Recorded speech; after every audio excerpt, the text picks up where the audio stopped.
Qué bueno que andes por acá. Este es el podcast de Política Internacional de Natalia Pettinari. Una mirada desde el sur a lo que pasa en el mundo. Hola, ¿cómo andás? Este domingo terminaron las elecciones parlamentarias de los 27 países de la Unión Europea que tuvieron que elegir 720 eurodiputados. La extrema derecha no fue una ganadora masiva, salvo que sus triunfos fueron más impactantes en países como Francia o Alemania y que hubo jefes de gobierno muy golpeados, como ellos, como Macron y como el canciller Olaf Scholz.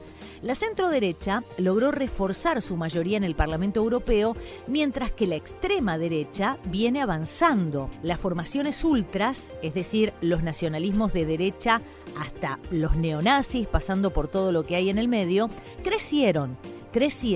A pesar de este buen resultado, no fue suficiente para terminar con la mayoría proeuropea. Es este el gran miedo, que desde adentro se produzca la destrucción de esta comunidad política democrática y de derecho, fundada para propiciar la integración y la gobernanza en común entre las naciones de Europa. De las elecciones en Europa, este es el tema que vamos a hablar en el podcast de hoy. Comenzamos. Cada 5 años, los europeos votan a las autoridades que los representarán dentro de la Unión Europea. Este 2024 eligieron 720 eurodiputados para bregar por las políticas de alrededor 450 millones de personas. Entre el 6 y el 9 de junio, cada uno de los países miembros decidió cuándo los ciudadanos pudieron hacer uso de su derecho y votar. Se estima que la participación electoral este año fue del 51%, ligeramente superior a la de 2019. Alrededor de 360 millones de personas han votado. El Parlamento Europeo es la única asamblea transnacional del mundo electa por sufragio directo. Y por esto tiene sus particularidades. Sus miembros representan a los diferentes partidos políticos de los países que los votan, es decir, es una elección interna de cada país y por eso se mide en clave interna. La elección del Parlamento Europeo es una elección de 27 países.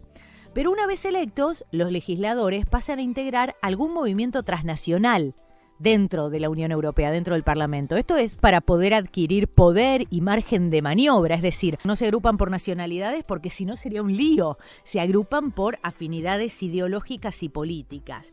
Y para que sea considerado como un grupo político, un bloque debe tener como un mínimo de 23 diputados de al menos 7 Estados miembros. Si bien las fuerzas actuales hoy en la Unión Europea son 7, se puede decir que actualmente la Eurocámara está sentada en lo que se llama el cuatripartito europeísta, es decir, 4 columnas ideológicas que están centradas en democristianos, socialdemócratas, liberales y verdes. Entonces, un asunto a mirar sobre los resultados del domingo es si estos 4 grupos, todos proeuropeos, se iban a mantener o iban a subir o restar votos. La jefa de la Comisión Europea, Ursula von der Leyen, que ahora va a buscar la reelección para los próximos 5 años, expresó que el centro se mantiene. Las 4 formaciones que tienden hacia el centro y que defienden el proyecto de construcción europea, hasta ahora tenían el 69% de la Eurocámara, pero ahora van a pasar a tener algo más del 63%. Son los conservadores del Partido Popular Europeo democristianos, los socialdemócratas de socialistas y demócratas, los liberales y los ecologistas. Pero en estas elecciones, los partidos de extrema derecha lograron avances en Francia, Alemania, Italia, Austria y le quitaron votos principalmente a los liberales y a los verdes, que retrocedieron. Lo cierto es que la ola ultra, que los proeuropeos temían que sea arrolladora, no fue así. No fue así y las 4 fuerzas dominantes que tenían poco más de 480 bancas ahora van a contar con algo más de 450 eurodiputados en el Parlamento Europeo, un parlamento que tiene 720 lugares y en el que la mayoría absoluta está en 361, es decir, más o menos 30 bancas. Para entender los cambios en el reparto de las bancadas de eurodiputados se explican mirando 2 países, que son Alemania y Francia. El país con mayor representación en el legislativo es Alemania, que tiene 96 parlamentarios, después le sigue Francia con 81, Italia con 76 y España con 61. Los ecologistas alemanes y franceses se hundieron, le restaron casi 30 eurodiputados a su grupo, Los ultras franceses y alemanes sumaron más de 25 eurodiputados adicionales, ¿no? Ahí tenemos a dónde fueron estos votos. Y el resto de los votos se da mirando a cuentagotas en el resto de los países. La extrema derecha sube. El impulso que recibe en Francia, en Alemania, en Países Bajos o en Austria, de los cuales ahora vamos a hablar, lleva a sus dos grupos a los 130 escaños, prácticamente los mismos que ahora.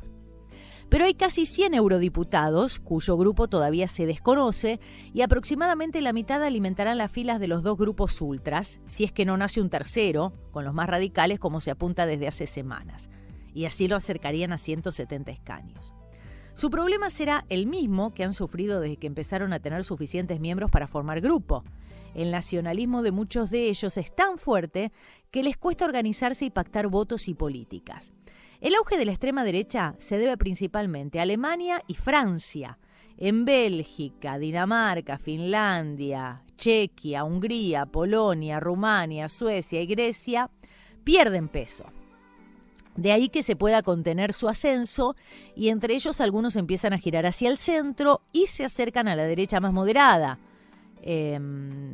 Acá hay que tener en cuenta algo, que las elecciones europeas, como le contaba, son en realidad 27 elecciones nacionales y se analizan en clave interna, como podemos ver lo que acaba de ocurrir en Francia, que está justamente en plena organización de los Juegos Olímpicos.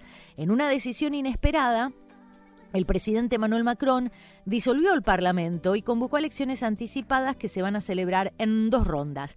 30 de junio primera vuelta, 7 de julio segunda vuelta, después de que su alianza sufriera una gran derrota ante la extrema derecha. Macron sopesó el duro revés de su lista, que tuvo alrededor del 15% de los votos, y que logró la mitad de los apoyos que la agrupación de Marine Le Pen, que tuvo en torno al 30%. En esta campaña express, Francia se dirige probablemente a la cohabitación entre el presidente Macron y Reagrupación Nacional de Le Pen, con un primer ministro de ultraderecha. Una alianza que sería inédita para Francia y que nadie sabe cómo podría llegar a funcionar. En tanto, en Alemania, los socialdemócratas del canciller Olaf Scholz sufrieron una dura derrota. A la espera de los datos oficiales, la coalición gobernante, que es una coalición que abarca socialdemócratas, liberales y ecologistas, reconoció los resultados adversos. Las proyecciones la ubican en un 14% de los votos frente al 30% de los conservadores tradicionales, que fueron los ganadores de las jornadas, los herederos de Angela Merkel. A lo que se suma la derecha, a pesar de una serie de escándalos con Alternativa para Alemania, un grupo abiertamente nazi, obtuvo un mayor porcentaje de votos nacionales, el 16%, que cualquiera de los tres partidos que componen la asediada coalición de Olaf Scholz. Estos son acontecimientos preocupantes en los dos países que tradicionalmente han actuado como el motor que ha impulsado hacia adelante a la Unión Europea. Francia enfrenta el riesgo de tener una mayoría de extrema derecha en el Parlamento y el gobierno de Alemania se ha debilitado todavía más. En Italia, Giorgia Meloni es la oficialista con mayor éxito en esta elección. Su partido, Hermanos de Italia, obtuvo más del 28% de los votos en estas elecciones, lo que le va a permitir al partido de Meloni tener 24 eurodiputados, es decir, la formación con mayor representación dentro del grupo conservadores y reformistas y la tercera en la Eurocámara. La primer ministra afirmó este lunes que su país está llamado a tener un papel fundamental en el futuro inmediato de la Unión Europea, entre otras cosas porque considera que lidera el gobierno más fortalecido de Europa tras los comicios del domingo. Y si lo comparamos con Francia y Alemania, la verdad que sí. Aunque hay que tener en cuenta esto, que si bien Giorgia se estancó, rondando el 30% de los votos en Italia, lo cual parece ser su techo, subió con respecto a las últimas elecciones europeas, pero no con respecto a las legislativas. Este resultado implica una situación inusual en la historia de Italia, que ahora es uno de los países más estables políticamente en Europa. Meloni parece tener un control firme de la política italiana. Curiosamente, también es la única líder entre los grandes países europeos, como Francia, Alemania y España, que logró un buen desempeño en estas elecciones, como ella lo dijo. Y hablando de España, los socialistas, tras 5 años de desgaste, una muy polémica ley de amnistía para los independentistas catalanes, salvan los muebles al conseguir 20 escaños frente a 22 de los opositores conservadores del Partido Popular. Vox sigue en tercer lugar, muy por detrás y crece hasta los 6 escaños, pero no logra el boom de la extrema derecha, ¿no? Como lograron en Francia o Alemania. La formación de Santiago Abascal ha conseguido duplicar los resultados que obtuvo durante las últimas elecciones del 2019, aunque se queda lejos de la relevancia de los partidos de su tendencia en otros grandes países del continente. En los Países Bajos, el partido del ultraderechista Geert Wilders pasa de 1 a 7 escaños europeos, pero si se mira con respecto a las legislativas del pasado noviembre, baja del 23 al 17% y la victoria es para una coalición de socialdemócratas y ecologistas. En Bélgica, los neonazis de Vlaams-Belang apuntaban a ser la primera fuerza política del país, pero van a seguir siendo la tercera. En tanto, los socialistas portugueses vuelven a ganar tras la derrota de las legislativas de inicios de primavera, y en los países escandinavos se frena el auge ultraderechista de los últimos años con victoria de las izquierdas en Dinamarca y Suecia, mientras los ultras se hunden en Finlandia. Polonia también redujo el peso de los ultras, derrotados por el nuevo primer ministro, el conservador y europeísta Donald Tusk, que Donald Tusk fue presidente del Consejo Europeo entre 2014 y 2019. A ver, saquemos cuentas. Teniendo en cuenta las formaciones principales del Parlamento Europeo, los pro-europeístas, estos 4 grandes, la mayoría absoluta en el Parlamento de los 720 diputados, para tener mayoría absoluta, es 361 diputados. Los 4 grandes hasta ahora tenían 480 diputados. Perdieron alrededor de 30 bancas o menos, y ahora le quedan más o menos 455 bancas, lo cual está muy bien. De 480 a 455, pero la mayoría absoluta es 361, está muy bien. Mientras tanto, la extrema derecha combinada, dividida en el partido de Meloni y en el partido de Le Pen y en una variedad de partidos no alineados hasta ahora, incluidos el partido de derecha alemán y el partido de Orbán, pueden contar tal vez con 145 bancas. El gran problema que tiene esta extrema derecha son las divisiones y la desorganización entre ellos. Su poder puede estar dentro de temas específicos, por ejemplo, donde posiciones políticas de extrema derecha podrían en ciertos momentos llegar a alinearse con objetivos de la centro derecha. Aunque hay áreas de trabajo en las que probablemente el Parlamento podría complicarse un poco. Por ejemplo, temas como la posición de la guerra con Ucrania, la migración o el costo de las reformas ambientales. Pero no está claro si realmente podrán influir en la política del bloque, ya que la mayoría de los escaños en la Cámara de la Unión Europea, donde se debaten, modifican, aprueban o rechazan las leyes, siguen finalmente en manos de los partidos centristas, como decíamos recién. A ver, veamos las preocupaciones de los votantes europeos en estas elecciones. De acuerdo con el último Eurobarómetro publicado por la Comisión Europea, la mayor preocupación de los habitantes de los países miembros es la pobreza y la inclusión social. Y le sigue muy de cerca la salud pública, el empleo, la seguridad y la defensa. Es determinante en sus percepciones la ubicación geográfica. ¿Por qué lo digo? Porque, por ejemplo, las cuestiones de seguridad son esenciales para aquellos países del norte y del este de Europa que tienen a Rusia cerca, como Dinamarca, Finlandia, Lituania o Países Bajos. No tanto para España, por ejemplo, donde la prioridad es la salud. Aunque más allá de lo que los votantes perciban, el gran tema que atraviesa las elecciones de este lustro es la guerra en Ucrania. La guerra en Ucrania empieza a dibujar distintas posiciones y nuevas divisiones. Hay gobiernos dentro de la Unión Europea, como el de Víctor Orbán en Hungría o el de Robert Fico en Eslovaquia, que son más cercanos que cualquiera de los 27 a la Rusia de Vladimir Putin. Y también hay grupos de extrema derecha vinculados a Rusia. Uno de ellos es Alternativa por Alemania. En estas elecciones, 2 de sus miembros principales fueron acusados de estar vinculados con una red de difusión de propaganda rusa. Otros partidos europeos, que también tuvieron amplia vinculación con Putin, han sido la Reagrupación Nacional de Marine Le Pen en Francia y la Liga de Matteo Salvini en Italia, aunque hace un tiempo, al menos para la afuera, tomaron distancia.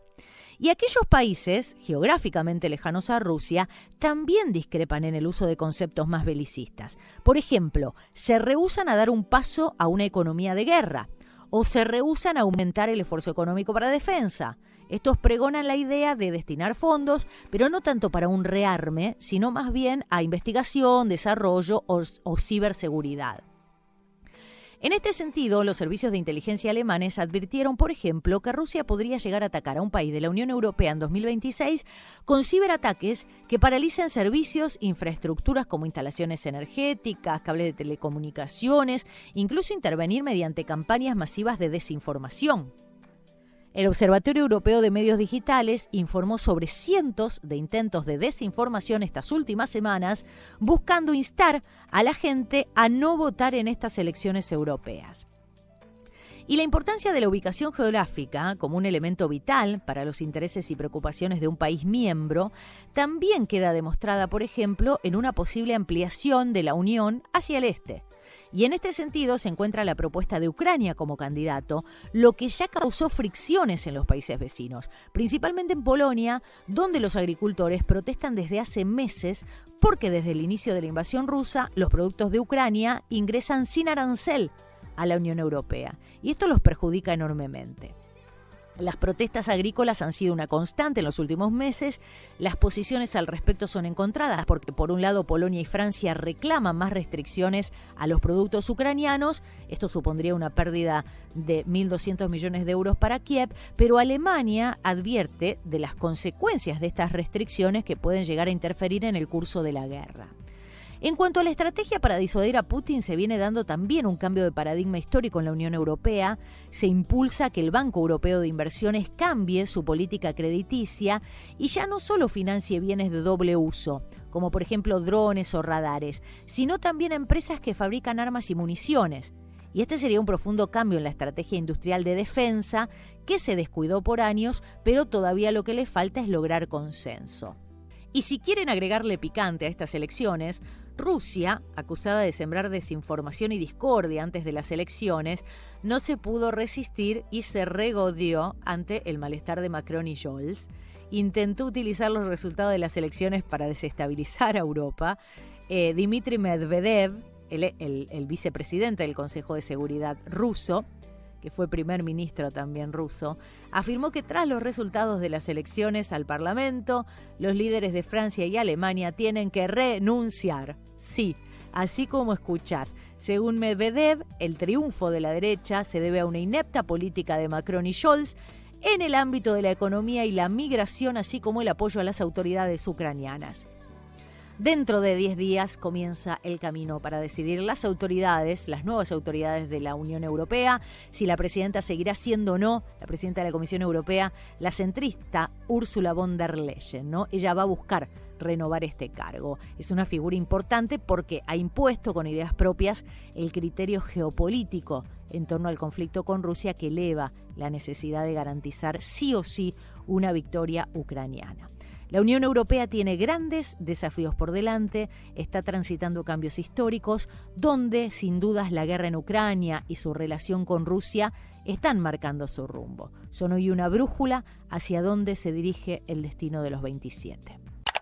Hasta acá llegamos hoy. Seguime en redes sociales, Instagram, Facebook, TikTok, X, en todos estoy como Natalia o Nati Petinari. Nati con I latina, Petinari con doble T. Hasta la próxima. Tratamos de aportar ideas para la salvación de este planeta.